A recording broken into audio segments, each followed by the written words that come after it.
저는 좀 놀라운 게 어떻게 이 어린 나이에 네. 이 투자의 원칙과 결을 네. 다 세웠냐. 네. 남의 돈을 맡아서 운용할 때 음. 잘못 운용하면 엄청나게 욕먹는다. 누나한테 매일 욕을 먹었을 거야, 그죠? 그 주가 네. 빠질 때 매일 누나한테 잔소리를 들었다고 하더라고요. 네네. 그 기업이 주가가 올라가지고 내가 이제 수익을 실현하려면 뭔가 그 자산 가치가 현실화될 수 있는 촉매가 있어야 되는데 네. 실행이 되는 기업도 있긴 하지만 안 되면 네. 버핏이 스스로 음. 경영권을 인수한 다음에 밸류 트랩을 해체시켜 버린 네. 거죠. 네네. 적당한 기업을 음. 훌륭한 가격에 사는 걸로 이제 버핏이 표현했는데 나중에 가서는 네. 훌륭한 기업을 적당한 가격에 사는 투자자로 완전히 변신하게 네. 된 거죠. 네.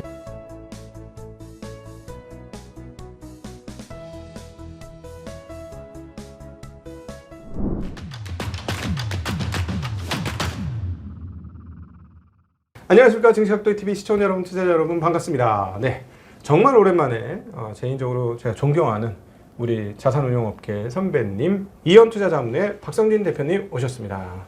대표님 네. 어서 오십시오. 안녕하세요. 반갑습니다. 네, 정말 오랜만에 오셨습니다. 네.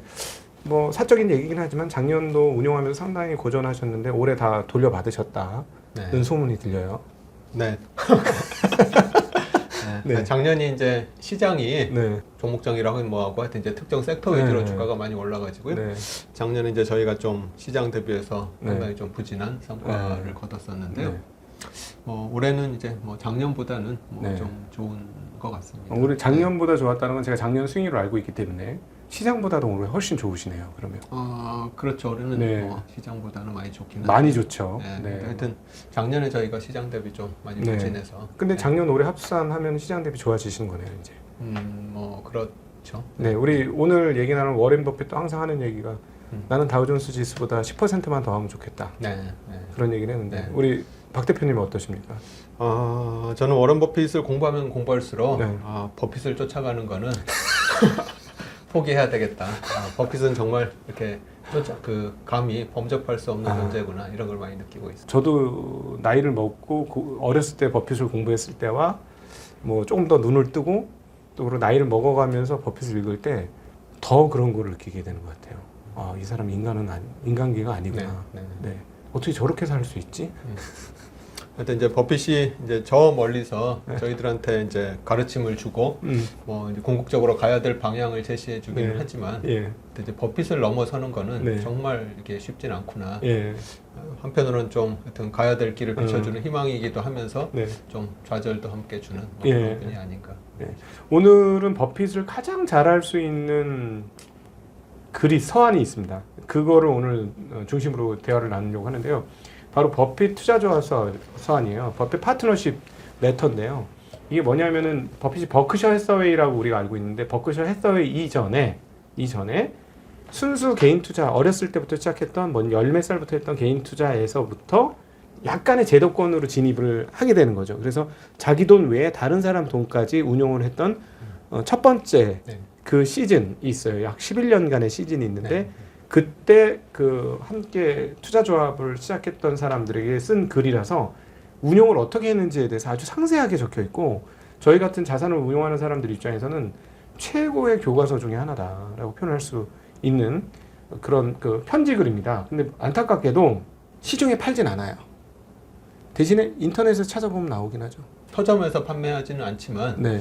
온라인으로 뭐 구매는 할 수 있는 거죠. 온라인에서. 네. 그리고 또 하나는 이걸 우리 박성진 대표님이 편지를 가지고 강의를 하셨어요, 그죠?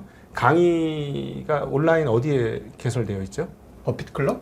버핏 클럽이라는 네. 데서 네. 아마 찾아보실 네. 수 있지 않을까 생각합니다. 하여튼 거기 찾아보시면 이 책의 그 뒤에 있는 내용들까지 덧붙여서 이렇게 강의가 마련되어 있으니까 보시고 궁금하신 분들은 그런 데는 제가 보기엔 돈을 써도 되는 것 같습니다. 책을 사는 거하고 똑같은 정도 수준의 돈을 쓰는 게 아닌가 하는 생각이 들어서 추천을 드리고요. 뭐 선전해드려도 괜찮을 것 같습니다. 왜냐하면 이렇게 선전을 해드려도 많이 안 팔릴 것 같아요.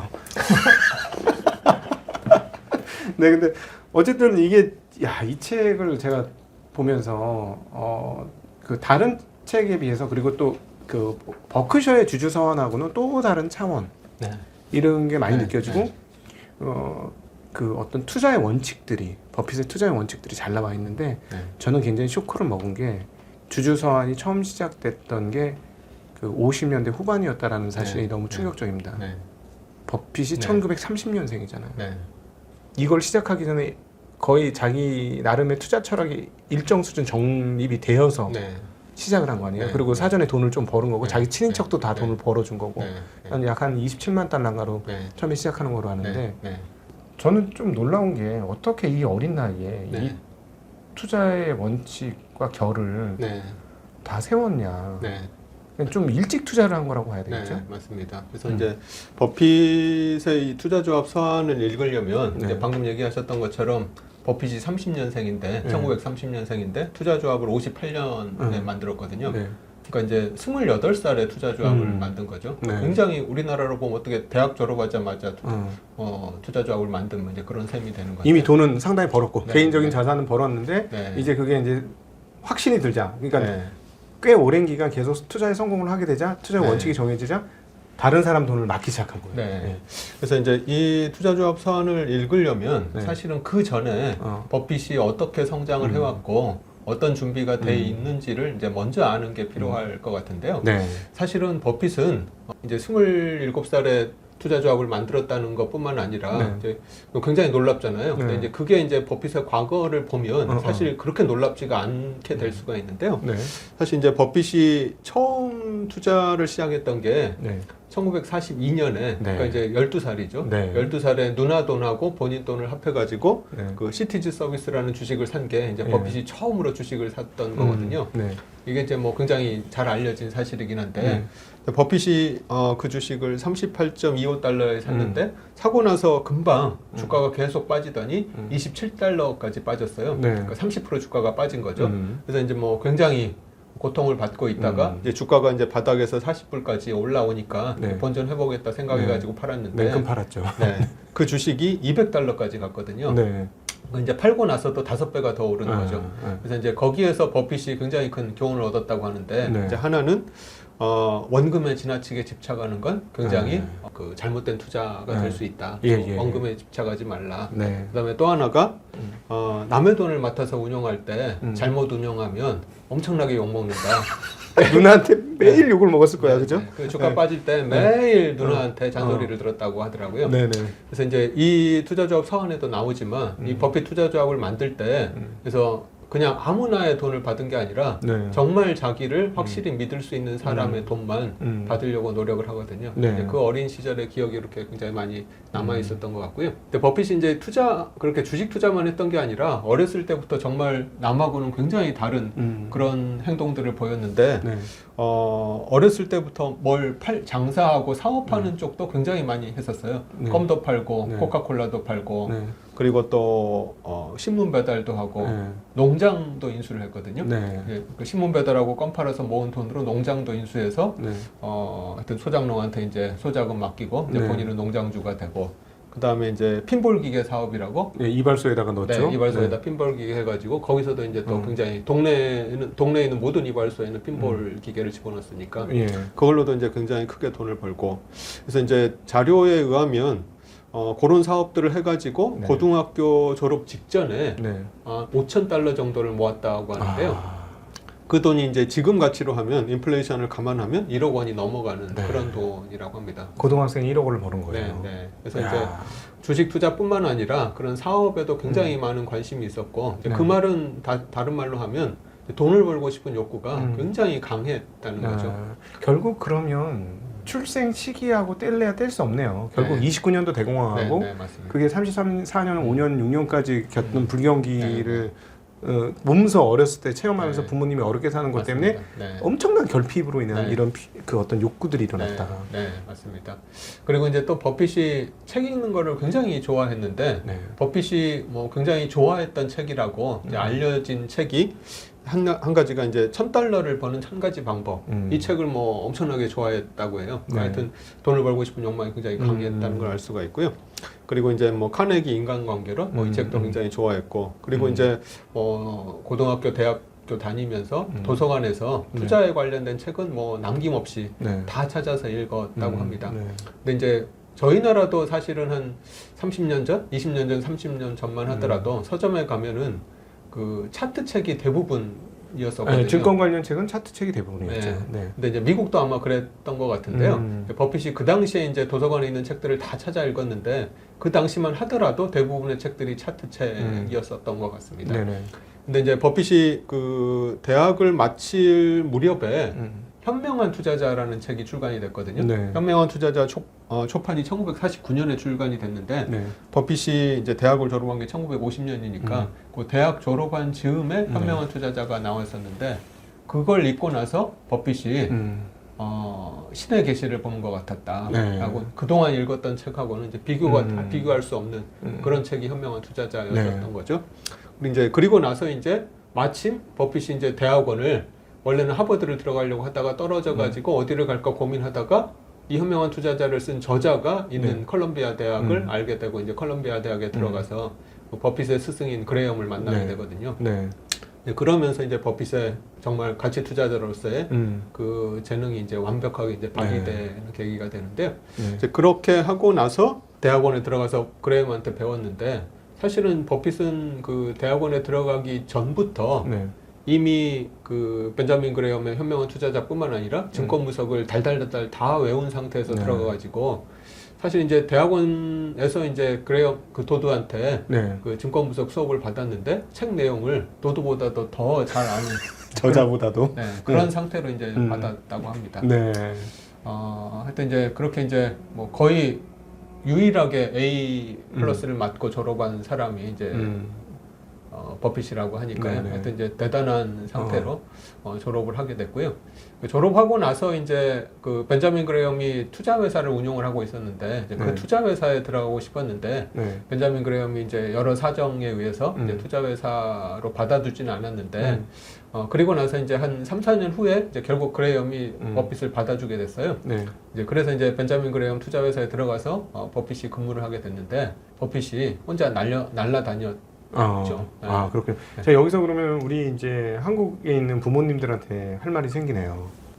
워렌 버핏 같은 부자를 만드시고 싶다면 워렌 버핏처럼 키워야 되는 거네요. 학교 공부를 열심히 시키는 게 아니라 결핍을 느끼게 해서 스스로 돈을 벌게 하고 돈을 버는 거를 즐길 수 있도록 만들어주는 게 오히려 세계 최고의 부자를 만드는 방법 중에 하나가 아닌가.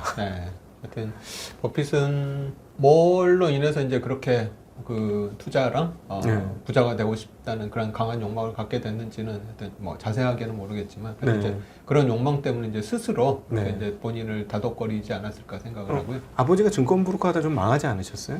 버핏의 아버지가 이제 증권업도 하셨었고, 그다음에 이제 그 국회에서 국회의원도 하고 그러셨거든요. 그리고 이제 나중에 나와서 이제 다시 증권업으로 돌아오셨는데, 뭐 그렇게 썩 좋은 성과를 내지는 못하셨던 걸로 알고 있습니다. 그러니까는 아마도 꽤나 가난하게 살았을 가능성이 높죠. 네, 하여튼 뭐 그게 남들에 비해서 그렇게 크게 떨어지지는 않지만, 하여튼 이제 그때 이제 대공황이 막 이렇게 한참 진행되던 시기여가지고 처음보다 이제 점점 좀 가세가 좀 기울고 뭐 이제 그런 것들을 좀 느끼지 않았었을까 생각합니다. 그 할아버지가 그 근처에서 식료품점 같은 걸 했지 않습니까? 근데 네. 굉장히 부지런하고 굉장히 고지식하고 열심히 성실하게 살으셨던 분으로 맞습니다. 알고 있는데. 버핏도 거기서 일을 했었고 찰리 먼거도 거기서 일을 했었는데요. 뭐 이렇게 좀 직설적으로 표현하면 뭐 개고생했다. 버핏의 할아버지가 일은 엄청나게 시키고 주는 돈은 정말 짜게 줬더라. 뭐 이제 이런 얘기를 나중에 회고하기도 했었죠. 그러니까 그 당시 너무너무 어렵고 힘들게 대공황으로 인해서 진짜 진흙 쿠키가 나와서 먹었던 정도였고 시럽이 뭐 처음에는 100만 하다가 1000만이 넘는 시럽이 나왔었던 게 미국의 그 당시 현실이었기 때문에 그런 어려움으로 인해서 엄청난 결핍이 생겼고 그래서 이 결핍을 탈피하고자 하는 욕망과 욕구가 분출됐던 것이 이 버핏이었고 특출나게 그거를 정말 재미있게 한 거예요. 거기에 모든 인생, 그러니까 우리가 예를 들어서 무슨 게임하면 너무 재밌어. 요즘 청소년들이 게임하면 너무 재밌어 하는 것처럼 우리 버핏한테는 돈 버는 게 너무 재밌어. 그래가지고 게임 좋아하던 사람이 게임 프로 게이머 되는 것처럼 이제 프로 뭐랄까 돈 버는 사람이 된 거예요. 누가 억지로 시켜서 신문팔이하고 뭐 껌 팔고 이런 게 아니라 본인이 스스로 이제 그걸 찾아서 막 한 거거든요. 그래서 하여튼 이제 그레이엄 뉴먼 그 투자 회사에 들어가가지고 일을 했는데 18개월 정도밖에 일을 안 했어요. 근데 그 18개월 동안에 너무 버핏이 월등하게 날아다니니까 어떻게 보면 이제 신입사원이나 마찬가지인데 그레이엄이고 18개월 지나자마자 파트너를 함께 하면 어떻겠냐라고 제안할 정도로 자기 제자인데. 네, 네. 근데 이제 그때 이제 그레이엄이 나이가 좀 꽤 많아가지고 그레이엄이 이제 은퇴를 고민했었거든요. 그래서 이제 본인이 은퇴하면서 버핏한테 이제 회사를 좀 이렇게 운영하는 걸 맡길 이런 생각이었는데 버핏은 스승이 없는 상태에서 내가 굳이 뭐 그 회사를 다닐 필요가 있을까 해서 버핏 그 그레이엄이 은퇴할 때 버핏도 회사를 그만두고 네. 그리고 나서 본인 차린 게 이 버핏 투자조합을 차리게 된 거죠. 네네. 이 시작할 때 보면 이제 이미 친인척들한테 신뢰를 상당히 얻었던 것 같아요. 네. 자기와 자기 부인 결혼도 일찍 했어. 하긴 그 당시에는 좀 일찍 했으니까 이미 결혼한 상태에서 지금 조합을 시작했던 네. 거죠. 그러니까 두 부부의 전 재산을 넣었고 그리고 친인척의 돈을 다 넣어서 처음 초기 투자 금액이 그렇게 크지는 않았습니다. 네. 이 네. 책 뒤에 가면 그 돈이 정말 엄청나게 증가를 하는 걸 맞습니다. 보고 깜짝 놀랐는데. 네. 예. 그래서 이제 결국은 아까 이제 말씀하셨던 것처럼 처음 그 누나 돈 맡아가지고 네. 운영을 했을 때 예. 남의 돈 맡아서 운영하는 게 쉽지 않다는 걸 깨닫고 이제 주위 자기를 정말 잘 아는 친구나 친척이나 네. 지인들 돈만 이제 네. 받아서 운영을 하게 됐는데요. 이제 처음에 한 번에 다 받은 게 아니라 투자조합 1호, 2호, 3호 해가지고 이제 네. 한 4, 5년에 걸쳐가지고 네. 계속 돈을 받다가 이제 어느 순간 이제 사이즈가 커지면서 이제 클로징을 한 그렇게 해서 이제 버핏 투자조합이라는 하나의 조합으로 나중에 통폐합이 됐었죠. 책에서 이제 계속 강조하는 부분 중에 하나인데 그 다른 그 펀드나 그런 신탁이나 이런 쪽하고 이제 막 비교를 하지 않습니까? 그러면서 저는 제 눈에 띄었던 거는 저희는 이 조합이 저희 전 재산이 들어가 있습니다. 이런 강조를 많이 해요. 네. 모든 돈을 다 넣었다. 근데 이게 지금 직접 운용을 하는 운용자 입장에서 기성 시스템에서의 이제 펀드 매니저 있고 다 있는데 자기 돈을 다 넣는 거하고 안 넣는 거하고 차이가 굉장히 크잖아요. 네. 그거 네. 한번 설명해 네. 주시면 좋을 것 같아요. 저희 나라하고 해외 헤지펀드하고의 가장 큰 차이점인 것 같은데요. 네. 헤지펀드, 해외에 있는 대부분의 헤지펀드들은 본인의 돈을 다 올인하고 네. 고객 돈하고 본인의 돈을 섞어서 네. 운용을 하거든요. 네네. 그러니까 이 헤지펀드가 망하면 본인 돈도 다 날리게 되는 거죠. 그렇죠. 그러니까 본인하고 고객의 이해관계가 완전히 거의 100% 일치하게 되는데 네. 우리나라는 좀 희한하게도 어. 증권사도 그렇고 자산운용사도 그렇고 이제 정부에서도 그렇고 그 증권사 직원들한테 주식 투자를 하지 말라고 얘기를 하고 있잖아요. 한 계좌만 허용이 됩니다. 네, 네. 한 계좌. 그리고 다 신고해야 되고요. 네, 네. 거래 내역이 거의 다 보고된다고 보면 되죠. 네. 이제 그게 이제 아마도 뭐 프론트러닝의 네. 우려 때문에 이제 네. 그런 규제를 하게 되는 건데, 물론 이제 왜 그런 규제를 하는지는 이해가 가긴 하지만, 네. 그거는 사실 본인은 투자를 안 하면서 고객들한테만 투자를 그 요청을 한다는 거는 저는 좀 넌센스라고 생각을 하고요. 이제 네. 가장 바람직한 거는 어떤 고객 돈하고 본인 돈이 하나로 네. 이해관계가 일치돼서 운용되는 게 가장 바람직하다고 생각을 합니다. 큰 기관 투자에서 하시는 펀드 매니저 말고 이렇게 직접 자산운용 차리시고 하시는 분은 그래도 자기 돈하고 막 이렇게 고객 돈하고 섞여 있는 경우가 상당히 많죠. 네. 그래서 저희 나라도 이제 오너 자산운용사 오너시고 이제 본인이 직접 펀드 매니징 하시는 분들 같은 경우에는 이제 본인 돈도 대부분 뭐 네. 들어와 있는 이제 그런 경우도 뭐 네. 있는 걸로 알고 있습니다. 네, 그래서 여러분들이 이제 펀드라든가 이렇게 운용사, 자문사 이런 것들을 선택하실 때 운용자와 내 같은 배를 타는지 여부를 좀 확인하시면 더 좋을 것 같긴 합니다. 왜냐면은 그 자기 돈 안 넣고 수수료만 구조만 짜여 있으면은 혹시 마음이 가끔씩 이렇게 딴 데 갈 수도 있는 거니까. 그리고 또 아픔을 아픔으로 못 느끼고 기쁨을 기쁨으로 못 느낄 수 있으니까 그런 거를 좀 확인을 해보시면 더 좋지 않을까 하는 생각이 좀 드네요. 네. 그 부분 여러 차례 강조하고 있어요. 이 조합이 잘못되면 저희도 잘못됩니다. 예. 여기 이제 그라운드 룰이라고 네. 투자자들한테 보낸 이제 우리가 어떤 식으로 이 투자조합을 운영하겠다라는 거에 나오는데 거기 이제 제일 마지막에 나온 게 나는 처자식과 함께 거의 모든 재산을 투자조합에 투자하겠다 이렇게 이제 밝히고 있거든요. 네.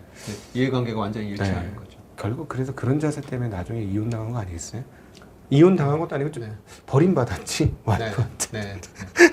근데 이제 그게 어쩔 수 없다고 생각을 하는 게요. 네. 어느 한 분야의 천재는 네. 왜 천재가 되느냐 하면 오직 그냥 하루 종일 그 생각만 하는 거거든요. 네. 버핏은 왜 투자에 천재냐 하면 하루 종일 투자 생각만 하는 거죠. 근데 이제 그게 와이프 입장에서 보면 가족도 좀 생각을 하고 가족하고 뭐 놀러도 가고 뭐 이렇게 해야 되는데 버핏은 그게 안 되니까 버핏한테 그거를 이제 요구하는 게 그러니까 이제 둘 중에 하나를 포기를 해야 되는 거죠.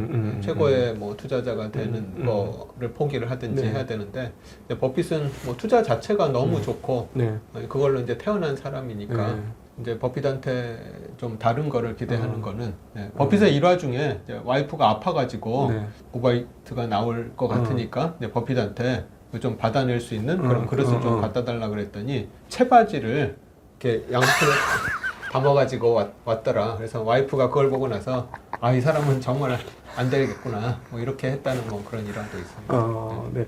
그래서 지금 그 매년 한번 연례적으로 요즘 이제 과연 버핏을 몇 년도 모실지 모르겠습니다만 버크셔 해서웨이의 주주총회 날 갔다 온 친구들 얘기 들어보면 가장 재미났던 표현이 이거예요. 아싸가 인싸되는 날이야.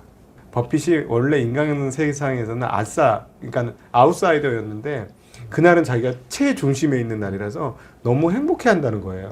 너무 즐거워한다는 거. 버핏의 장수 비결 중에 하나가 이 책에도 잠깐 나왔지만 장수는 해야 복리가 늘어난다고 믿는 그것 때문도 있겠지만 본인이 하는 일이 너무 즐거운 것 같아요. 네, 맞습니다. 버핏이 뭐 탭댄스를 추면서 뭐 일하러 간다고 하니까요. 하여튼 이제 본인이 정말 좋아하는 일을 뭐 평생 동안 하는 거니까 그거보다 더 뭐 축복받은 일은 없겠죠. 그 얘기 들으셨어요? 버핏이 복리표 10년치를 다 외우고 있다는 거. 네. 뭐 하여튼 버핏이 그 아까 이제 뭐 어렸을 때부터 사업이나 이런 거에 굉장히 감각이 있다고 했는데 사실은 숫자에 거의 뭐 빠져 있었던 사람이라고 할 수 있거든요. 그래서 이제 뭐 어렸을 때 뭐 성당에 가면 그 찬송가에 이제 뭐 작곡가 나이가 나오는 생년월일이 나오는데 이제 그거 보면서 뭐 나이 계산하는 걸 뭐 즐겨하고 그 초등학교도 안 들어갔을 때 무렵에 하여튼 이제 그렇게 숫자에 굉장히 밝고 그 동네에 있는 철도 그 시간표를 다 외우고 다닐 정도로 이제 그렇게 뭐 숫자에 밝았던 사람이라고 합니다. 제가 그래서 올리버 섹스 교수가 쓴 책들이 있어요. 정신 분석 책. 거기에 보면 이제 자폐아들이 유형이 여러 개 나오거든요. 그 숫자 자폐가 좀 나와요. 전 그거 보면서 버핏이 정말 많이 생각났어요. 사실은 약간 어떻게 보면 이제 성공을 해서 그렇지 성공을 하지 못했으면 자폐아 쪽에 오히려 더 가까울 수 있었던 것 같아요. 형도 그렇게 생각해? 진짜? 아니 근데 거의 모든 천재들은 사실은 그 본인이 뛰어난 부분에서 성공을 해서 그렇지 만약에 이제 그 부분을 빼고 나면 나머지 일상에서는 굉장히 비정상적인 사람이 사실은 많습니다. 근데 저가 딱 그거를 보고 나서 이건 인간계 아니라고 결론을 내린 게 이거는 진짜 인간계 아니. 제가 이제 10년 복리후표라고 여러 번 말씀드렸지만 10년 복리후표를 예를 들어 0.1% 단위로 한번 엑셀표로 한번 펼쳐보세요. 끝도 없어요. 이 칼럼이 끝도 없이 나오거든요. 근데 그걸 어떻게 외우지? 저는 정말. 하여튼 버핏은 뭐 타고난 천재라고. 그 부분에 있어서 숫자적으로는 확실히 뭐 천재라고 표현하는 게 정확한 표현일 것 같습니다. 그래서 이제 이 책은 사실은 버핏이 그 13년 동안 이제 버핏 투자조합을 운영하면서 본인 이제 투자자들한테 본인 투자조합에 투자를 해준 투자자들한테 내가 어떻게 운영했다라는 거 이제 알려준 레터인데요. 처음에 한 2, 3년은 1년에 한 번씩 발행을 하다가 1년은 너무 길다. 이제 투자자들이 뭐 좀 컴플레인을 하니까 이제 반기에 한 번씩 1년에 이제 2번 발행을 해가지고 전체로 보면 한 20몇 개 정도 되는 레터인데요. 사실 이 레터를 어떻게 소개를 할까 이제 고민이 많이 됐던 게 이제 그 당시에 그런 시대 상황하고 또 이제 본인이 이제 맡긴 그런 결과를 읽어보는 거하고 이제 그렇지 않은 일반인이 이걸 읽는 거하고는 좀 많이 느낌이 틀릴 것 같아가지고 또 지금하고 이제 굉장히 좀 옛날이기도 하고 해가지고 그래서 이 레터를 뭐 다 일일이 그 내용을 다 소개하는 거는 너무 좀 번거로운 것 같고 투자 원칙부터 시작했으면 좋겠어요. 계속해서 그 조합원들에게 얘기하는 게 뭐냐면 우리는 다우존스 지수 기준으로 한 10% 초과하는 걸 목표로 합니다. 네. 라고 하면서 장이 나쁠 때 우리는 상대적으로 좋은 거를 추구합니다. 네. 네. 대신에 우리는 장이 좋을 때는 그렇게 좋지 않을 거예요. 네. 네. 그거를 이해해 주셔야 되고 투자는 적어도 3년, 네. 대략 한 5년, 3에서 네. 5년 정도는 투자 결과를 묵혀놓고 보셔야 돼요. 네. 라고 얘기했는데 사실은 첫 해부터 날아다녔어요. 네, 결과는. 그렇습니다. 네. 그래서 버핏은 항상 보수적으로 네. 이렇게 얘기를 하는데 하여튼 뭐 본인이 얘기한 거에 비해서 훨씬 좋은 성과를 하여튼 꾸준히 내가지고 최종적으로 보면은 연평균 한 30%, 네. 세전 30%, 그다음에 이제 네. 보수 차감하고 나서 24% 정도니까 네, 네. 하여튼 뭐 대단한 성과를 냈었는 건데 그렇죠. 그때 이제 그 다우존스 지수가 연평균 한 7% 수익이니까 다우존스에 비해서 보수 차감하고는 한 3배, 차감하기 전에는 한 4배 네. 정도 수익이니까 뭐 굉장히 잘하는 거죠. 굉장히 잘하냐 이건 미친 실적이죠. 네, 네. 자, 아까도 서두에서 얘기 드렸듯이 버핏을 이렇게 추종하기에는 좀 역부족으로. 네, 네, 역부족으로. 버핏의 길을 뭐 따라가긴 하지만 네. 버핏의 성과를 내가 뛰어넘겠다는 네. 거는 굉장히 어려운 일이다. 그럼에도 불구하고 이제 이런 얘기는 합니다. 초기에는 자금이 더 있는 게 우리가 투자에 유리하다. 네. 근데 딱 11년, 12년 만에 우리 자금 사이즈가 너무 커져가지고 네. 이 상태로 운영 못하겠다. 네. 너무 사이즈가 커져가지고 네. 그 얘기를 하는데 어디를 중심으로 그 투자를 했는지를 얘기를 해주시면 좋을 것 같아요. 네. 이제 보통은 네. 투자를 하면 운용 사이즈가 커지면 커질수록 네. 운용이 어려워지는 게 일반적이거든요. 네. 근데 버핏이 초창기에는 운용 사이즈 투자 규모가 이제 크면 클수록 좋다고 얘기를 했어요. 네. 근데 이제 그게 두 가지 측면이 있는 게 버핏이 이제 투자를 어떤 식으로 분류를 했냐면 이제 제너럴 투자랑 네. 그다음에 이제 워크아웃 투자, 네. 이제 컨트롤 투자 이렇게 네. 분류를 했는데 사실은 이제 처음에는 제너럴하고 워크아웃만 분류를 하다가 네. 나중에 이제 컨트롤 투자가 들어갔는데요. 이 컨트롤 투자라는 게 뭐냐 하면 경영권을 내가 인수를 해버리는 거예요. 네. 그러니까 이제 이 안에 뭐 샌버맵이라든지 댐스턴 밀이라든지 네. 이런 회사들이 나오는데 벅셔 해서웨이도 그렇고 네. 처음에는 그냥 투자를 했다가 나중에 계속 사서 경영권을 내가 인수를 해버리는 네. 거죠. 근데 이제 그런 투자를 하려면 사이즈가 운용 사이즈가 어느 정도 돼야 되는 거죠. 그래서 이제 그런 투자가 아니라 그냥 일반 제너럴 투자라면 사실은 이제 운용 규모가 커지면 커질수록 운용이 어려워지는 게 맞는데 네. 버핏 같은 경우는 그런 경영권 인수까지를 컨트롤 투자를 했기 때문에 네. 이제 처음에는 이제 운용 사이즈가 커도 큰 게 오히려 좋다. 그렇지 않으면 그걸 인수할 수가 네. 없으니까 이제 그런 얘기를 했었던 것 그러니까 같습니다. 이 컨트롤 투자를 뭐 경영권 투자라고 여기서 해석을 번역을 했는데 그냥 싸서 계속 샀는데 네. 계속 싼 거야. 그래서 계속 사. 네. 막 더 싸죠. 더 사. 네. 그러다 보니까 지분율이 어느덧 절반이 넘어가서 네. 네. 지배주주가 되고 네. 회사를 인수하게 되고 네. 이사회를 장악하게 되고 그래서 원하는 사람으로 경영자를 바꿀 수도 있고 네. 한 1, 2년 지켜보다 이 사람 아닌 것 같아 하면 바꾸고 하는데 거기에서부터 이제 그 어떤 경영의 원칙이 나오는 것 같아요. 네. 지금도 여전히 똑같이 진행되는 네. 그 경영의 버핏의 경영 원칙에 대해서도 한번 얘기를 해주시면 네. 좋을 것 같아요. 근데 이제 그 전에 처음에 이제 제너럴 투자라는 게 별다른 게 아니라 저평가되어 있는 주식을 사는 게 제너럴 투자거든요. 네네. 그다음에 이제 컨트롤 투자는 이제 아예 경영권까지를 내가 그 가져와 버리는 게 컨트롤 투자인데 네. 사실은 그 버핏이 처음에 이제 제너럴 투자로 시작을 하다가 이제 이 주식이 이제 계속 싸면 이제 계속 사게 되는데 이 제너럴 투자의 문제가 가장 큰 게 뭐냐 하면 밸류 트랩이거든요. 네. 이제 이 싸다는 거가 사실은 이제 좀 더 깊이 들여다봐야 될 필요가 있는데요. 버핏이 처음에 투자 조합을 시작을 했을 때 싸다고 생각한 거는 네. 어떤 걸 싸다고 생각을 했냐 하면 자산 가치 대비 싼 종목을 싸다고 생각을 했어요. 네네.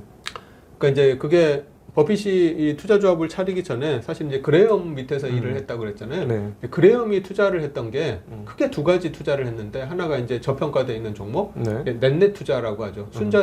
순운전 자본보다도 네. 더 싼, 그러니까 회사가 가지고 있는 뭐 차입금이나 이런 부채를 제외하고 순운전 자본보다도 시가총액이 더 싼 네. 그런 기업을 사면 뭐 절대적으로 싼 거죠. 네. 그런 기업을 이제 그레엄이 투자를 많이 했었고, 네.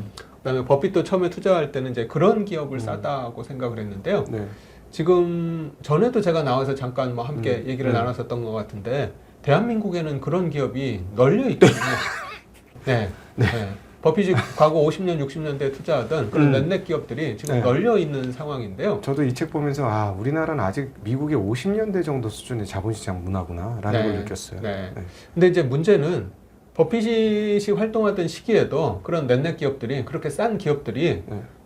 주가가 올라가지고 판 경우도 물론 있긴 하지만 네. 주가가 오르지 않으면 버핏이 계속 사서 네. 경영권을 인수하고 네. 행동주의를 해버리는 거거든요. 그렇죠. 네. 그러니까 이제 저평가되어 있는 기업에 특히 이제 요때 저평가는 그냥 수익 가치 대비 저평가가 아니라 네. 그런 자산 가치 대비 저평가인데 그런 자산 가치 대비 저평가돼 있는 기업을 투자해서 내가 밸류 트랩에 안 빠지려면 네. 그 기업이 주가가 올라가지고 내가 이제 수익을 실현하려면 뭔가 그 자산 가치가 현실화될 수 있는 촉매가 있어야 되는데 네. 이 당시에 이제 그게 실행이 되는 기업도 있긴 하지만 안 되면 네. 버핏이 스스로 음. 경영권을 인수한 다음에 밸류 트랩을 해체시켜 버린 네. 거죠. 네. 네. 저희들은 그런 투자를 할 수가 없잖아요. 제가 지금 최근에 60년대 미국 그 투자 문화를 다시 한번 이제 점검을 하면서 깜짝 놀랐던 게 미국은 50년대, 60년대도 주주 환원이 상당했고 여기 이제 다우존스 지수를 항상 예시를 들면서 뭐라고 하냐 배당률까지 합치면 수익률은 이 정도다. 근데 배당률이 꽤 높아요. 네. 시장 지수 전체의 네. 배당률이. 그러니까 30종목의 배당률을 평균을 잡았겠죠. 그러니까 깜짝 놀랐던 게 주주한테 돌려줘야 된다는 마인드가 기본적으로 다 깔려 있는 거예요. 50년대, 60년대 미국 기업들이. 우리는 그게 아닌 거잖아요. 네. 자꾸 내 회사인 거죠, 내 회사. 네. 네. 근데 사실은 미국의 5, 60년대 상황도 네. 지금의 저희 나라 상황하고 비슷하다고 이제 저는 생각하는데요. 그래서 벤자민 그레엄을 단순히 꽁초 투자라고 사람들이 많이 알고 있는데 네. 사실은 벤자민 그레엄이 꽁초 투자만 한 게 아니라 네. 적극적인 행동주의 투자자였습니다. 네. 네. 그래서 이제 사실 버핏을 이해하려면 그 그레엄의 초기 투자를 이해를 해야 되는데 네. 그레엄이 사실은 이제 꽁초 투자자라고 많이 알려져 있는데 저평가 투자자라고 알려져 있는데 단순히 그레엄이 저평가 투자자만 했던 게 아니라요. 네. 그 저평가를 해소시킬 수 있도록 네. 스스로 행동주의를 했던 투자자가 그레엄이거든요. 네. 네. 그래서 그레엄이 투자했던 회사 중에 노던 파이프라인이라는 회사가 있는데 노던 파이프라인 회사는 말 그대로 이제 그 스탠다드 오일의 자회사 중에 하나인 파이프라인 회사였는데 이 회사가 철도 채권을 보유를 하고 있었어요. 근데 이제 그 파이프라인 회사가 철도 채권을 보유하는 거는 그냥 회사의 본업하고는 상관없이 그냥 투자 목적인 거잖아요. 네. 근데 이제 그 보유하고 있는 철도 채권보다도 노던 파이프라인의 기업 가치가 훨씬 낮으니까 네. 그래서 이제 벤자민 그레엄이 행동주의를 해서 그 회사한테 이 가지고 있는 거를 주주들한테 배분을 해라라고 요구를 했었고 처음에는 이제 그게 먹히지 않아가지고 결국 이제 뭐 다른 소액 주주들 위임장까지 받아가지고 위임장 투자행을 해서 결국은 이제 노던 파이프라인으로부터 이제 주주 걸 받은 거거든요. 그래서 이제 그런 영향을 사실은 이제 그 워런 버핏도 그대로 받은 거죠. 그래서 이제 여기도 보면 이제 샘버맵이라든지 댐스턴 밀이라든지 벅셔 해서웨이를 처음에는 그냥 저평가되어 있는 기업으로 투자를 했지만 결국은 그 경영권까지를 인수하고 나서 그 저평가되어 있는 자산의 가치를 스스로 실현시켜 버린 거죠. 그래서 이제 그런 것들을 보면 사실 이제 이런 노력들에 의해 가지고 미국도 이제 점차 주주 친화적인 그런 환경으로 바뀌어온 거 아닌가. 그래서 미국도 사실은 5, 60년대를 보면 사실 지금의 저희 나라하고 큰 차이가 없다고 보여지고요. 이제 이런 노력들에 의해 가지고 이제 한 80년대를 넘어가면서부터 미국도 굉장히 이제 주주 친화적인 그런 문화로 바뀐 것 같습니다.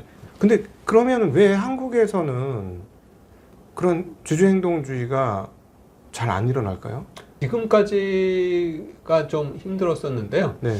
한 최근 한 2, 3년부터 우리나라에서도 그 주주 행동주의가 조금씩 이렇게 살아나고 있는 것 같습니다. 이제 보통 주주 행동주의 하면 이제 사람들이 이제 뭐 칼 아이칸이라든지 뭐 이런 좀 뭐라고 하죠? 먹튀 행동주의 뭐 이런 것들을 많이 그 떠올려서 주주 행동주의를 굉장히 좀 안 좋게 인식을 하는데 사실은 주주 행동주의가 기업들에 갇혀 있는 그 ROE가 너무 낮고 기업이 이제 제대로 활용하지 못한 자산들을 제대로 활용할 수 있도록 기업을 자극하는 측면이 있거든요. 그래서 이제 벤자민 그레엄이나 버핏이나 이렇게 이제 가치 투자를 하다 보면 결국은 주주 행동주의를 네.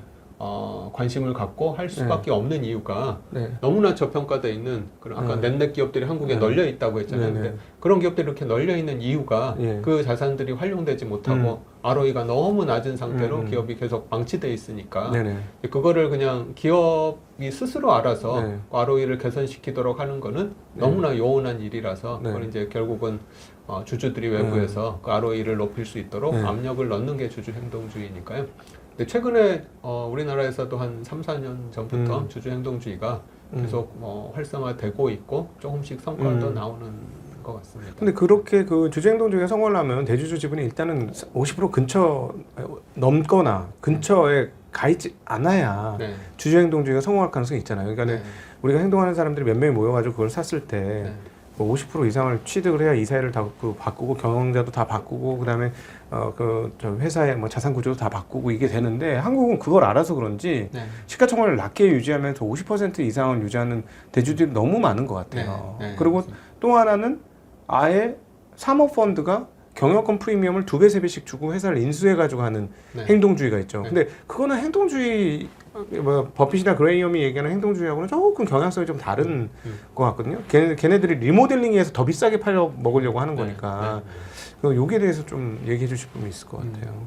그러니까 이제 그런 경우에는 사실 이제 전체 주주의 이익을 대변하지 네. 않고 네. 그 경우에 이제 최대 주주 지분만 싹 할증을 해서 그렇죠. 프리미엄을 주고 사가 버리거든요. 네네. 이제 남아 있는 일반 주주들은 사실은 뭐 아무런 혜택을 못 받는 전문용어로 거죠. 개털되는 거죠. 네. 네.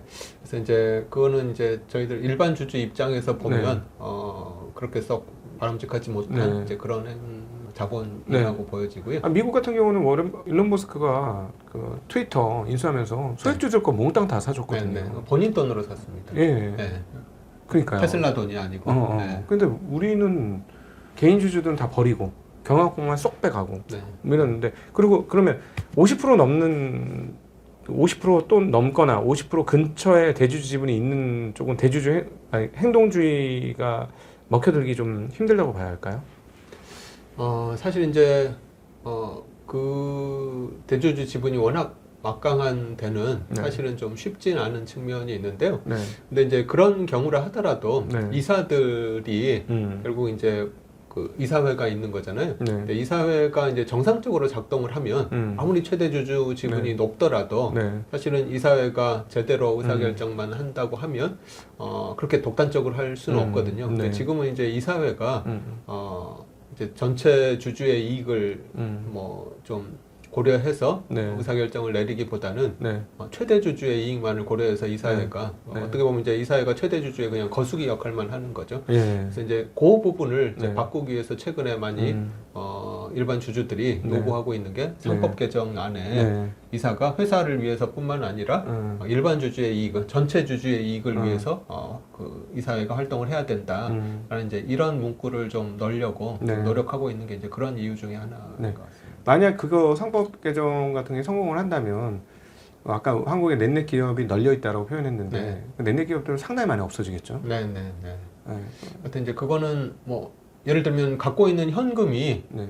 뭐 예를 들자면 3천억의 현금을 갖고 있는데 시가총액이 1,000억밖에 안 되는 뭐 이런 기업이 대한민국에 널려 있거든요. 네, 맞아요.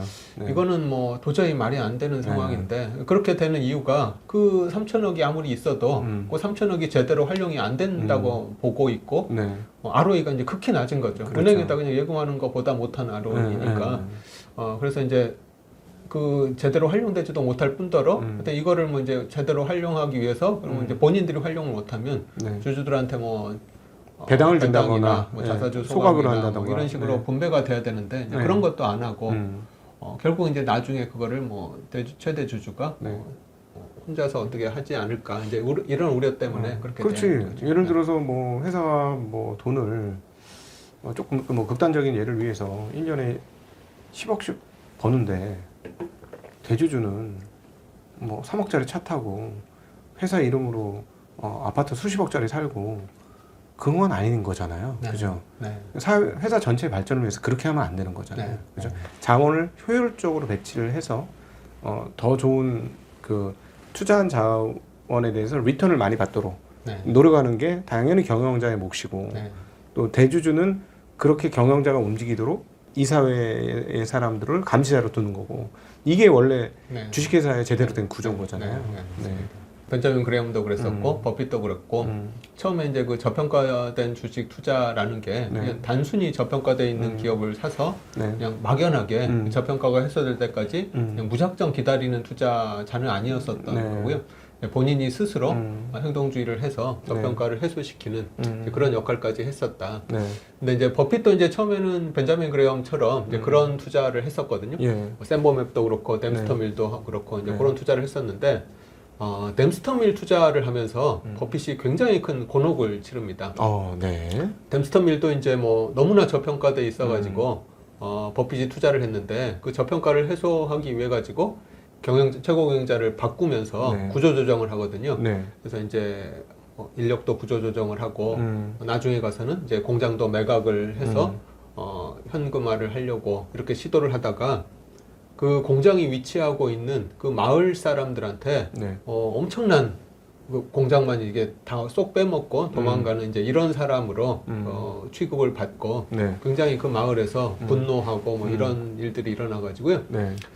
그 사건 이후부터는 이제 버핏이 그런 적대적이라고 해야 되나 그런 행동주의는 이제 포기하게 됩니다. 근데 그 댐스터밀도 그 경영자 하나를 굉장히 잘 배치를 해서 회사를 효율성을 뭐 극단적으로 올리지 않습니까? 네, 맞습니다. 그러면서 이제 경영의 중요함을 깨달았던 것 같은데요. 혹시 그거 설명해 주실 분 있어요? 댐스터밀 같은 경우에 이제 처음에 이 회사가 사실 얼마나 싼 회사였는지 잠깐 얘기를 드리면은 이 회사를 인수했을 때 시가총액이 168만 달러 정도 됐다 그래요. 시가총액이 168만 달러인데 그때 이제 순자산 가치가 460만 달러니까 PBR 0.36에 인수를 한 거거든요. 근데 사실은 이 회사의 이익을 보면 이익은 별로 형편없던 회사였어요. 버핏의 표현에 의하면 여기 이제 62년 레터에 나와 있는 건데 최근 수년간 투하자본 이익률이 뭐 유명무실한 수준이었다. 버핏 스스로 그렇게 평가를 하고 있고요.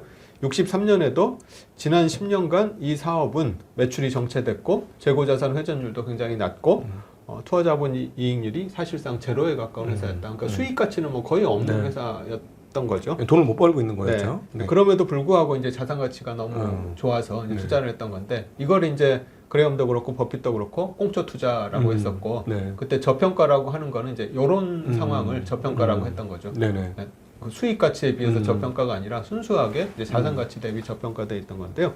근데 이 회사를 인수하고 나서 처음에는 이 회사를 어떻게 좀 자산을 잘 운용할 수 있지 않을까 생각을 했는데 이게 처음에 맘먹은 대로 제대로 안 됐었던 것 같아요. 버핏이 인수하고 나서 친구들한테 고민을 막 토로하기 시작합니다. 이 회사 때문에 미치겠다. 이 재고는 계속 쌓여나가고 경영도 잘 안 되고 있고 죽겠다. 이런 얘기를 했더니 이제 찰리 먼거가 아는 경영진을 소개해줬는데 그게 이제 해리 버틀이라는 사람이거든요. 그래서 이제 그 분이 이제 댐스터밀의 최고 경영자로 오면서 굉장히 적극적으로 구조조정을 하고 하면서 댐스터밀 회사를 완전히 이제 바꿔버린 거죠. 그래서 이제 그걸로 해가지고 이제 굉장히 큰 수익이 났는데 맨 마지막에는 이제 그 회사를 최종적으로 매각하는 것까지 생각을 하다가 마을 사람들한테 이제 뭐 굉장히 크게 공격을 받고 곤란에 처했던 그런 상황까지 가게 됐습니다. 그래서 이제 칼 아이칸 같은 경우는 아직도 약간 이제 적대적인 성향이 좀 일부 있죠. 행동주의 펀드의 대표 주자이기도 한데, 그러니까 이때부터는 근데 버핏은 이렇게 좀 적대적인 성향을 이제 내려놓고 경영을 어떻게 하느냐, 어떻게 경영을 잘할 수 있느냐 여기에 이제 상당히 많이 그 포커스가 옮겨간 것 같아요. 그래서 이제 사실은 이 댐스터밀로 수익을 굉장히 많이 취하던 시기가 1962년 요 무렵이거든요. 근데 이제 그 무렵에 댐스터밀로 이제 제대로 이렇게 수익을 많이 내고 있으니까 그때 이제 투자했던 기업이 이제 지금 너무도 유명한 벅시아 해서웨이입니다. 벅시아 해서웨이도 사실은 이게 꽁초 투자라고 할 수가 있는데요. 벅시아 해서웨이도 사실은 돈은 뭐 거의 못 벌던 회사였는데 뭐 적자 흑자를 왔다 갔다 하던 회사였는데 이 회사가 얼마에 인수를 했냐면 PBR 0.27에 인수를 했거든요. 그래서 이제 요 벅시아 해서웨이를 처음 투자하던 시기는 댐스터밀이 잘 되던 시기여가지고 벅셔 해서웨이도 댐스터 밀처럼 이렇게 해가지고 수익을 실현하려고 했었는데 1년 지나고 나서 댐스터 밀을 매각하려고 하다가 굉장히 큰 공경에 처하게 되잖아요. 네. 그래서 이제 벅셔 해서웨이를 댐스터 밀처럼 처리하기가 이제 곤란한 상황에 직면하게 된 거죠. 네. 그래서 이제 벅셔 해서웨이를 어떻게 매각할 수도 없고, 그래서 이제 벅셔 해서웨이를 잘 운영하기 위해 가지고 마찬가지로 이제 경영진을 바꿔가지고 그때 이제 켄 체이스라는 네. 굉장히 이제 뛰어난 경영진을 바꿔서 벅셔 해서웨이를 잘 운영해 보려고 했는데 결국은 안 되게 됩니다. 사업이 완전한 사양 네. 사업이었고 그 당시 임금 수준이 일본의 10배. 일본은 미국 임금의 10분의 1로 섬유 제품을 만들어서 미국에 수출하던 때였으니까요. 네, 맞습니다. 그래서 버핏이 깨달은 게 아무리 훌륭한 경영자라 하더라도 사양 산업을 돌려 세우는 거는 너무 힘들다, 네. 불가능에 가깝다는 걸 깨닫게 됐고요. 네. 그래서 사실은 벅셔 해서웨이는 지금은 이제 어마어마한 회사가 됐지만 사실은 골칫거리였습니다. 네. 처음에 이제 벅셔 해서웨이를 버핏이 인수하고 나서는 싼 기업을 굉장히 좋은 가격에 잘 샀다 이렇게 했다가 불과 이제 지나고 나서 계속 벅셔 해서웨이 때문에 고민을 하면서 이걸 어떻게 처분을 해야 되나 곤란에 빠지게 됐고요. 네. 그래서 2004년에는 벅셔 해서웨이는 축축하고 더러운 꽁초, 담배 꽁초였다. 한 모금 빨 것도 남아있지 않았다. 뭐 이렇게까지 표현을 했고요. 그건 나는 네. 아닌 것 같아. 처음에는 돈을 거기서 어마무시하게 뽑아내잖아요. 하여튼 이제 저기 그 법인세 이연, 네. 법인세 그 적자 4년으로 네. 인해서 네. 법인세 쌓여 있는 거를 환급 받으면서. 근데 이제 나중에 이제 네. 벅셔 해서웨이에 쌓인 돈을 이용해서 이제 버핏이 여러 투자를 하면서 이제 그걸 성공시켜서 이제 벅셔 네. 회사가 돌아서긴 했는데요. 하여튼 이제 처음에 했던 아이디어가 제대로 실현이 안 됐었던 거죠. 그래서 나중에 2008년도에는 벅셔 해서웨이라는 이름이 애초에 내 귀에 안 들렸으면 좋았을 텐데 하여튼 이제 그런 식으로까지 표현을 했거든요. 그 뒤에 사실은 뭐 엄청난 투자처를 만났죠. 아메리칸 익스프레스라든가 뭐 코카콜라라든가 이런 엄청난 것을 만났으니 사실은 거기에 비한다면 단지 싸기만 했지. 뭐 돈을 잘 버는 회사가 아니었으니까. 그래서 이제 요 책에 이제 가장 그 재미있었던 부분이 이제 저는 그 부분이라고 생각하는데요. 이 책에 이제 그게 담겨 있거든요. 버핏이 초창기에 벤자민 그레엄하고 비슷하게 저평가된 기업, 이제 꽁초 투자라고 하는데 저평가돼 있는 기업에 투자해서 행동주의하고 결부해서 수익을 실현하다가 결국은 이제 그게 가로막히게 되니까 이제 그 다음에 이제 투자를 계속 뭐 고민을 하면서 바꿔나가는데 그게 이제 아메리칸 익스프레스 투자로 대박을 난 거거든요. 그래서 이 책을 보면 처음에는 꽁초 투자로 시작을 했지만 결국 나중에는 그러니까 이제 처음에는 적당한 기업을 훌륭한 가격에 사는 걸로 이제 버핏이 표현했는데 나중에 가서는 훌륭한 기업을 적당한 가격에 사는 투자자로 완전히 변신하게 된 거죠. 그게 이제 이 책 후반부에 나오는 그러니까 이 책에서는 아메리칸 익스프레스라는 회사 이름을 밝히지 않고 있거든요, 처음에는. 근데 이제 그 아메리칸 익스프레스 투자를 통해서 버핏이 완전히 다른 투자자로 바뀌게 된 거죠. 그 아메리칸 익스프레스 투자가 얼마나 버핏이 그동안 투자했던 투자 회사하고 좀 다른가를 보면 아메리칸 익스프레스가 이제 1964년도에 이제 버핏이 처음 투자를 했었는데요. 이제 지금은 아메리칸 익스프레스 하면 그 카드 사업자로 알고 있잖아요. 근데 그 당시만 하더라도 카드 사업은 아메리칸 익스프레스가 시작한 지 얼마 안 되던 사업이었고 그때 이제 아메리칸 익스프레스의 핵심 사업이 여행자 수표 사업이었어요. 그래서 이제 여행자 수표 사업으로 이제 돈을 차곡차곡 벌면서 카드 사업을 막 시작하던 이제 그런 회사였었는데요. 요 회사가 이제 아시는 분들은 다 아시겠지만 요 자회사 중에 하나가 창고업을 하고 있는 회사 중에 하나가 있었는데 그 창고업을 하면서 샐러드 오일을 이제 창고에 보관하면서 창고 증서를 발행을 해줬는데 나중에 알고 봤더니 샐러드 오일이 아니라 바닷물만 가득 들어가 있어가지고 사기를 당했던 거죠. 근데 이제 그 돈이 뭐 막대한 사기를 당해가지고 아메리칸 익스프레스가 뭐 파산할지도 모른다. 이제 그것 때문에 이제 주가가 폭락한 게 그 1964년 무렵이거든요. 1963년인데요. 그때 그래서 아메리칸 익스프레스 주가가 고점 대비 반토막이 났다고 합니다. 근데 그 반토막이 났을 때 실적을 보면 그 63년에 순이익이 $1,100만 달러였는데 그 그 반토막 났을 때 시총이 1억 5,600만 달러거든요. 그러니까 반토막 났을 때가 퍼가 13.8배고 네. PBR이 1.98배예요. 예, 예. 그러니까 반토막 나기 전에는 퍼가 23배였고 네네네. PBR이 3.4배였다가 반토막이 나서 퍼 13.8, PBR이 1.9니까 과거에 뭐 버핏의 공짜 그 0.3배 투자하던 거하고 네, 비교하면 네. 완전히 다른 거죠. 완전히 다른 투자를 네. 한 거죠. 반토막이 났어도 결코 싸다고 보기 힘든 그런 가격이잖아요. 네. 근데 그런 기업에다가 버핏이 엄청나게 집중 투자를 했으니까 네. 이 투자를 보면 버핏이 이제 과거에 그런 양적인 단순히 재무제표상에서 자산 가치로만 싸냐 비싸냐를 평가하던 이제 그런 투자자에서 완전히 그 기업의 비즈니스를 보고 이 비즈니스가 프랜차이즈 비즈니스인지 네. 퀄리티가 얼마나 충분한지를 보는 투자자로 네. 완전히 바뀌게 된 게 이제 이 투자에서 예. 나오게 돼요. 그러니까 결국은 핵심이 동적인 투자. 그러니까 네. 현금 창출 능력이 얼마나 있고 그 현금 창출 능력이 훼손되지 않을 수 있는 네. 비즈니스 모델을 갖고 있느냐. 네. 로 이제 눈을 뜬 거고 네. 아마 그때 가장 크게 역할을 했던 게 결국 찰리 네, 먼거겠죠. 맞습니다. 네. 네. 그래서 이제 버핏이 이제 초창기에 벤자민 그레엄, 그러니까 물론은 이제 벤자민 그레엄에서 하고 벤자민 그레엄보다 월등히 실력이 뛰어나고 네. 이제 벤자민 그레엄에서 약간 좀 벗어나는 부분도 있긴 했지만 그럼에도 여전히 벤자민 그레엄에 투자해서 그렇게 많이 벗어나지 못한 상황이었는데 네. 그거를 이제 계속 이렇게 그레엄에서 벗어나도록 주위에서 이렇게 조언을 했다고 해야 되나? 네. 한 사람이 이제 찰리 먼거였던 네. 거죠. 그래서 예. 찰리 먼거가 끊임없이 단순하게 그냥 지표상으로만 저평가되어 있는 기업을 찾아서는 안 되고 기업의 품질을 봐야 된다고 끊임없이 찰리 먼거가 조언을 했고 네. 이제 그 덕분에 이제 하여튼 이런 아메리칸 익스프레스 투자를 할 수 있지 않았을까. 아메리카 익스프레스가 아직도 주요 포트폴리오 중에 하나죠. 네, 그런 네. 걸 알고 있습니다. 네네. 네. 그러니까 뭐 드디어 질 좋은 투자. 네. 그러니까 여기서 질 좋은 투자의 핵심은 그 요즘 말로 표현하면 ROE가 높은 기업. 네. 현금 창출을 많이 해서 그 현금으로 주주들로 하여금 또 다른 일을 할 수 있게 만들어주는 네. 예, 그런 쪽으로 이제 점차 이제 진화를 하게 된 거죠. 맞습니다. 네. 그래서 이제 이게 거의 이제 후반부 무렵이거든요. 네. 초반에는 그레엄처럼 이제 그런 공처 투자를 집중적으로 했다가 네.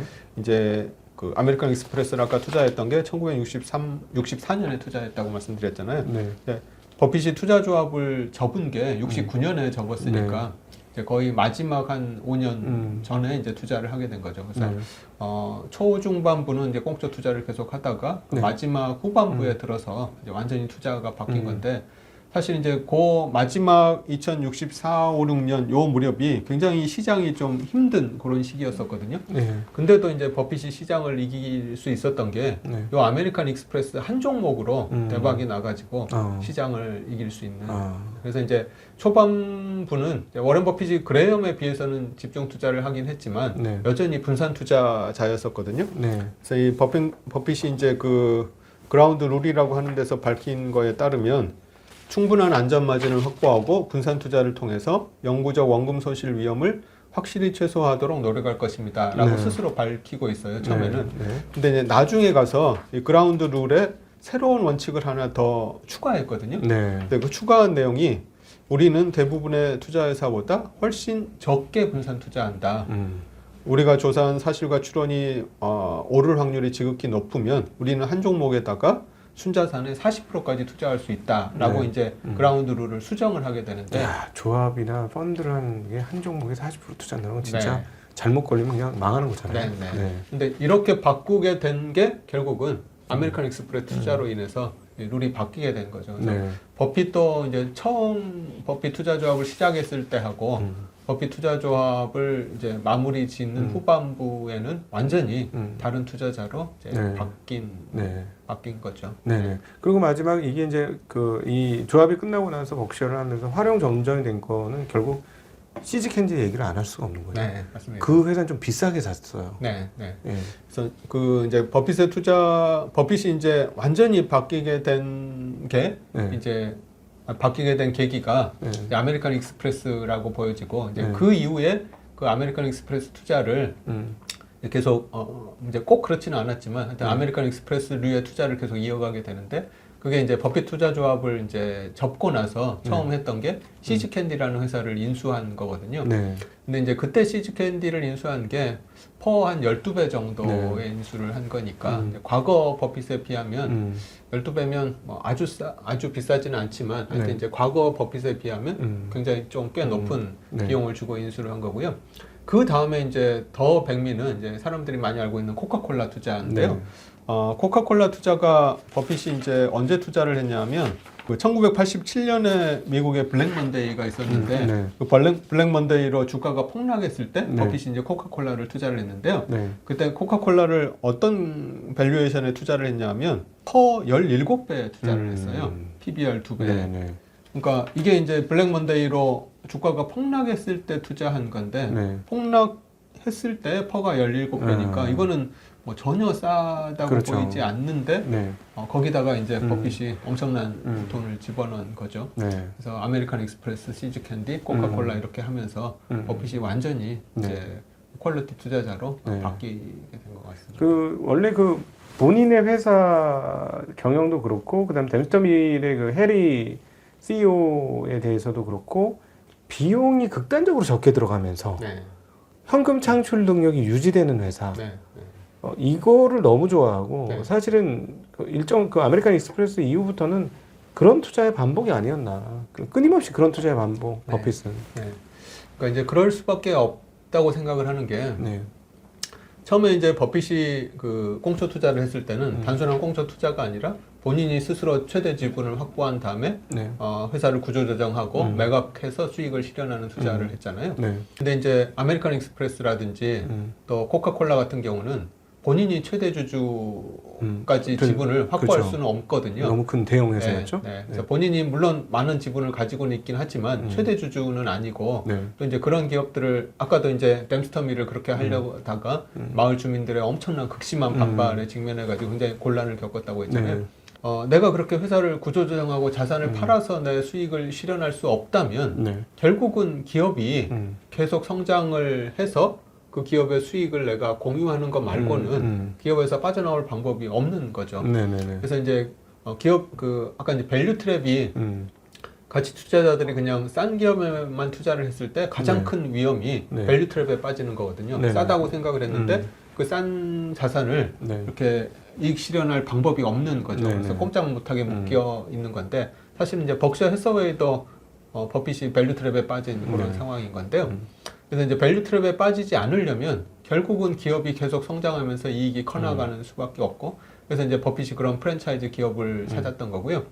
근데 또 그런 기업을 뭐 1, 2년 보고 투자를 하는 게 아니니까 네. 그 기업이 계속 성장할 거를 내가 함께 그 기업하고 같이 수익을 실현해 가면서 성장을 해야 되는데 그러려면 네. 결국은 그 기업의 최대 최고 경영자를 믿을 수 있어야 되는 거죠. 네. 네. 그래서 버핏이 투자하는 핵심 지표가 결국은 그 회사가 ROE가 높은가 그리고 그 회사의 경영진이 믿을만한가라는 게 이제 가장 중요하게 네. 버핏이 보는 예. 사항이 된 것 같습니다. 뒤로 갈수록 그 경영자, 소위 말하는 정성적 투자라고 하는 네, 거, 정량적 네, 투자가 아닌 정성적 투자에 대해서 굉장히 그 신경을 많이 쓰는 것 같아요. 사실 이 책 이제 초반부하고 요즘하고 가장 크게 달라진 건 뭐냐면 처음에는 돈이 많을수록 좋다. 네.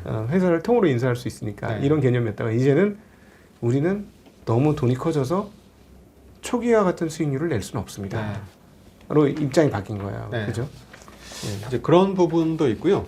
이 미국 그 당시의 상황을 좀 알아야 되는데 네. 그 당시 상황을 보면 이제 버핏이 투자조합을 운영하던 시기가 60년대 됐잖아요. 네, 58년부터 이제 69년까지 네. 운영을 했으니까 50년대 후반부터 60년인데 그 시기가 어떤 시기냐면 굉장한 성장주들이 네. 잘 나가던 시기였어요. 미국이 가장 빠르게 성장하던 시기이기도 네, 했죠. 맞습니다. 팍스 아메리카나가 시작되던 바로 그 시기이기도 네, 하고. 네. 네. 그리고 이제 특히 그 60년대 말은 네. 그 시기를 이제 나중에 역사가들이 어떻게 부르냐면 고고 이어스라고 부르거든요. 네. 그러니까 뭐 얼마나 잘 나가는 시기였으면 고고 이어스라고. 네.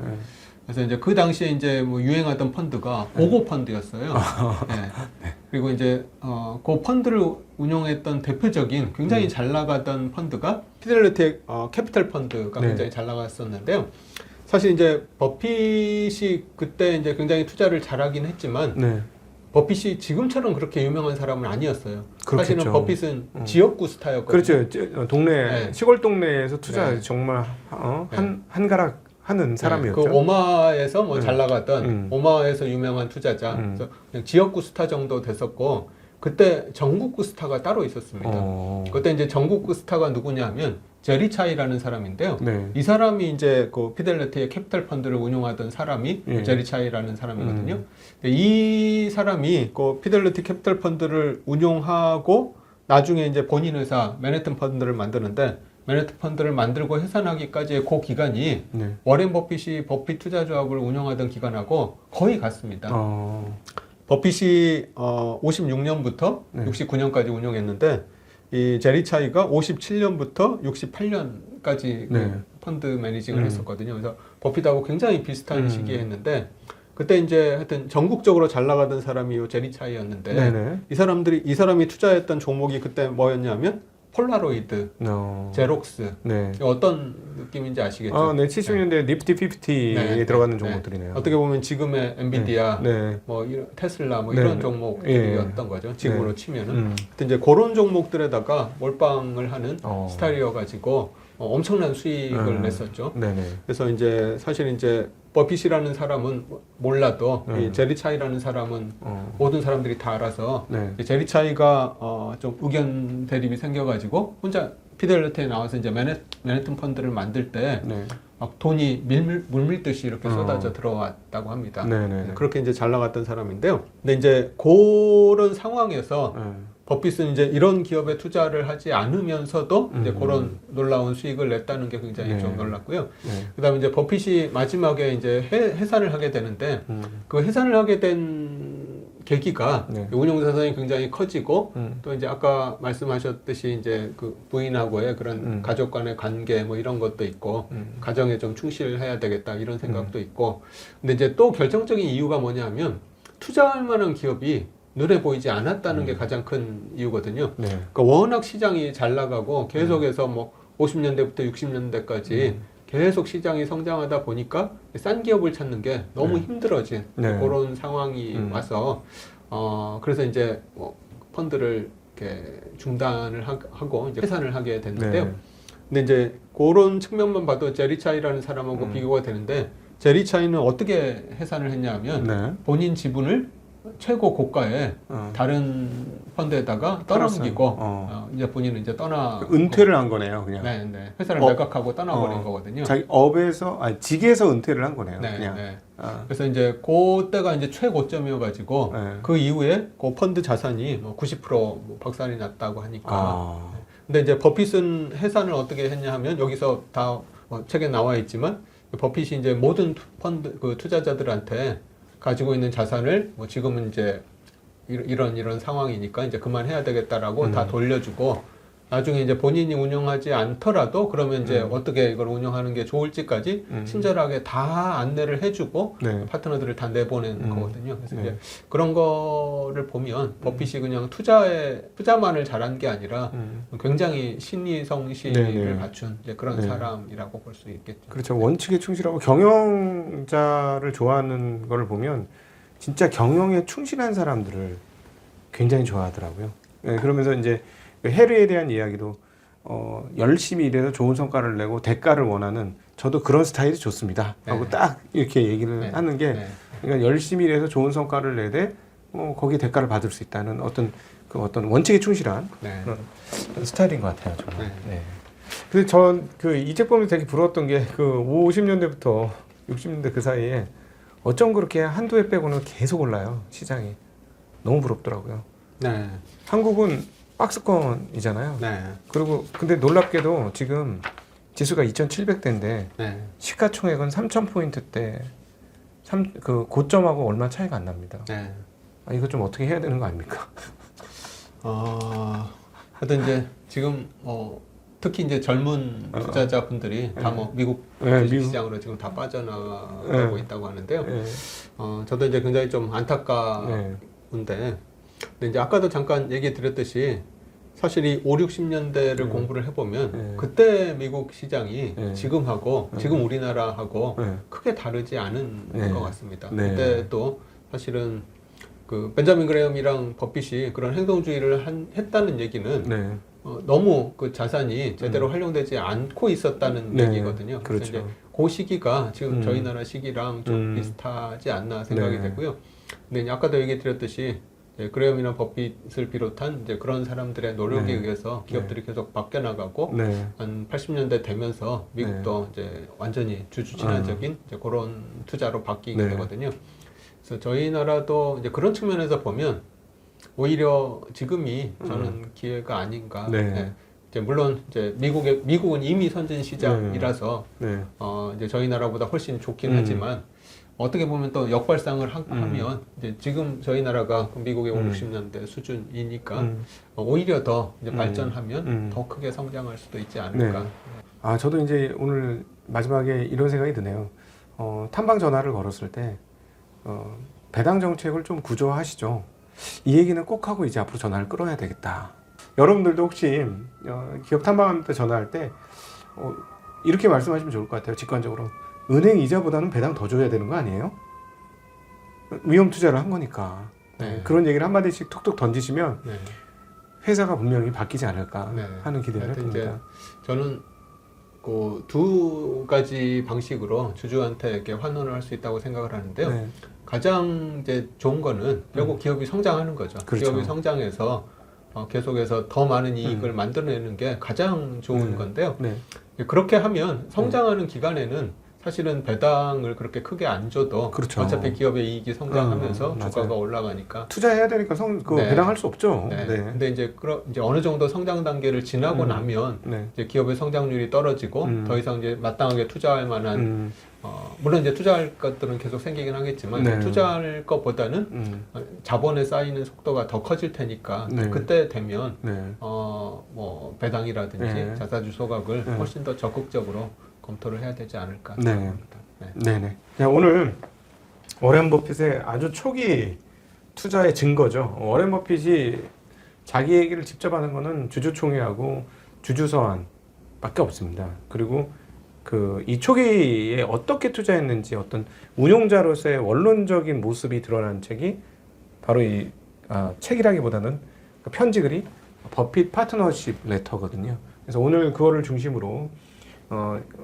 내용을 살펴봤습니다. 아마 그 초기 투자하시는 분들한테는 조금 어려울 수도 있는데요. 저는 이렇게 말씀드리고 싶어요. 제가 어렸을 때 투자를 처음 했을 때 버핏을 봤을 때는 이렇게 엄청난 수익을 어떻게 냈어?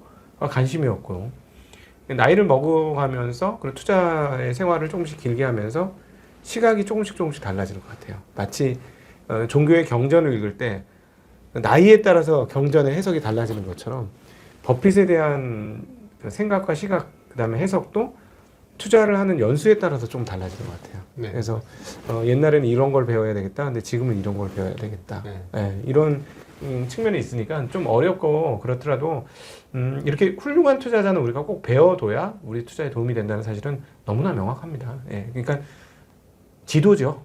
예, 지도를 보고 길을 가셔야지 내 마음껏 길을 가다가는 길을 잃을 수도 있으니까요.